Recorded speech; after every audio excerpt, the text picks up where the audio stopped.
Begin. Slow drag with remedy.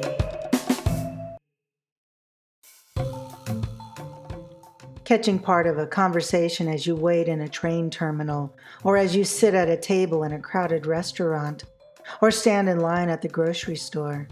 There are some words written by Elvis Costello that I find so pleasing for the very fact there is something I know I'm missing, that there is some sort of relevant information that might bring the piece into sharper relief if I only knew just a little bit more. If the genius himself were standing behind me in line, hand to God, there are no questions about meaning that I'd be tempted to turn around and ask him about. Whoever said poetry, or any sort of artistry for that matter, had to be about something.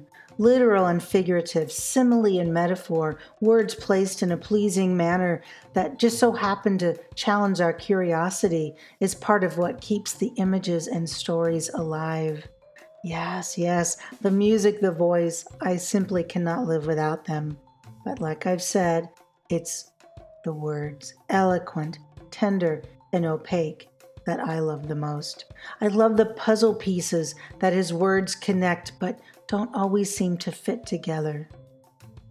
This is an appreciation of the peerless poet and modern-day master, Elvis Costello.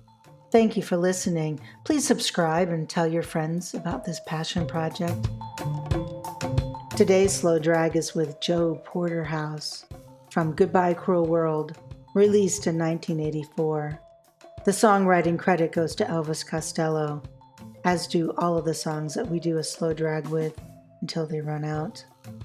Past this one stipulation, I don't have a scientific answer to how I choose which incredible words to slow drag with each episode. Newer is a priority, of course, but what comes into my mind at a particular moment takes precedence. This week, a close second to Joe Porterhouse was Under Lime from Elvis Costello's latest album, Look Now, released in 2018. It's a spectacular song, but it's still a tiger whose tail I haven't quite captured yet. What a fun pastime trying, though. The metaphor-laced first verse. It's a long way down from that high horse you're on when you stumble and then you're thrown, is worth a strong recommendation.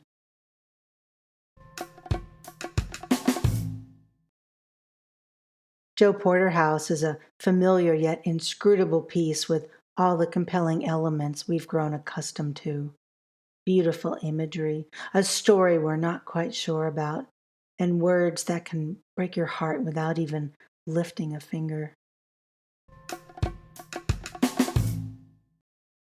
The poetic structure of this piece alone is endearing. It features a rueful "oh no" throughout, and has a prominent chorus with 5 small verses that all end with the same lovely refrain. Don't let them see you crying that way. The children sat upon the stairs, high above a valley of tears. Don't let them see you crying that way. Oh no. One of the main tenets of Noam Chomsky's controversial universal grammar theory is recursion. Recursion is the practice of embedding phrases and clauses within phrases and clauses within phrases and clauses. It's a theory I don't necessarily ascribe to.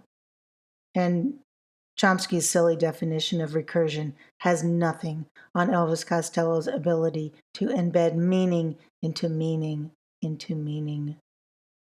Searching for Valley of Tears, I learned that, among other things, it's a Fats Domino song, co-written by Dave Bartholomew, whom we'll get back to later, of which Buddy Holly covered 5 years later. He had no idea. Everyone understands me in the Valley of Tears. Oh, no, Joe Porterhouse, he's not gone forever. He'll be back another day. Don't let them see you crying that way. Who's to say if there was ever a real Joe Porterhouse? But his pugilistic name seems appropriately mythical in nature, especially when positioned next to the chorus. The imagery in this chorus is beautiful, pleading, and, not surprisingly, baffling. It's long, but I don't want to interrupt it. Please don't wake him, let him sleep. It's a moment she can keep, like an old bus ticket or a photograph, resting on the mantelpiece, while for the wicked there is no peace. She says it's not his time to go. Why, we were nearly lovers years ago. Now what is left for me among the broken branches of the family tree? Those little mementos, sentimental reminders coated with singular and maybe even sly meaning, hidden in plain sight. The lament, the longing, the confounding again. Now what is left for me among the broken branches of the family tree? Even if somewhat obscured, there are very few clues that Joe Porterhouse is a family member of sorts. We nevertheless understand the rhetorical question of how to go on from a difficult situation. The brilliant imagery continues. Heart like an anchor, arms like cable. He stood all alone on an iron turntable. And again, the lovely refrain. Don't let them see you crying that way. Oh no. An iron turntable, in addition to having such a pleasing rhyme to it, iron and turn, it conjures an image, for me, of a music box. Only it's Joe Porterhouse spinning while the music plays. A heart like an anchor, arms like cable. This is one of the sweetest and most enduring lines I can remember. A heavy heart, a tight hug, a simple act of kindness, and how it can turn into a burden. The next verse contains a delicate dual meaning. It's a figurative meaning, with a literal one with sinister undertones. The sun beats down, it's cracking the flags. Boys who should know mercy are stepping out fags. Don't let them see you laughing that way. Here we have another acorn, another misheard word. I always thought it was stepping out cigarettes, not stamping, as the written lyrics from the Elvis Costello wiki has it. In the version in my head, the image of goose-stepping and how even soldiers should keep a level head in the face of insanity is both vivid and chilling. It's a provocative use of British slang, to be sure. Notice the negation, don't let them see you crying that way, has shifted to don't let them see you laughing that way. In addition to the beautiful rhyme it creates, the placating suggestion to dry your tears becomes a gentle yet stern warning to not show cruelty. Oh, it's just brilliant. Oh, no. Joe Porterhouse, he's not gone forever. He'll be back another day. Don't let them see you crying that way. Dig it.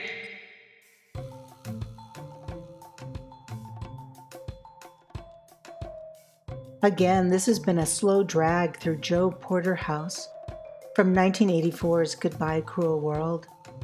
It's a recursive piece that is self-aware and complicated. It's a layered piece that invites the listener to stay at the surface or dive deeper. Whichever you choose, the result is a satisfying use of sound, repetition, and imagery. The compassion, the consolation, and the sense of loss, they all rise like embers to spark memories that he could never have guessed we have, yet he somehow nails.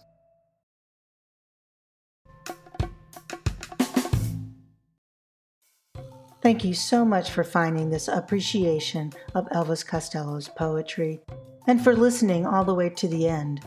This truly is a passion project that I am thrilled to share with you. I've really enjoyed this and hope you have too. Please check the show notes for links to the actual song, as well as links to references made within this episode. There is also a companion blog with other references for your convenience. If you like this, please subscribe and share. Please get in contact with comments, suggestions, or stories of your own. I'd love to hear them.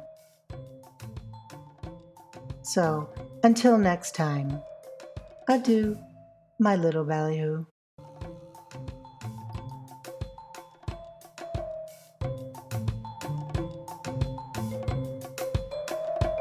Slow drive with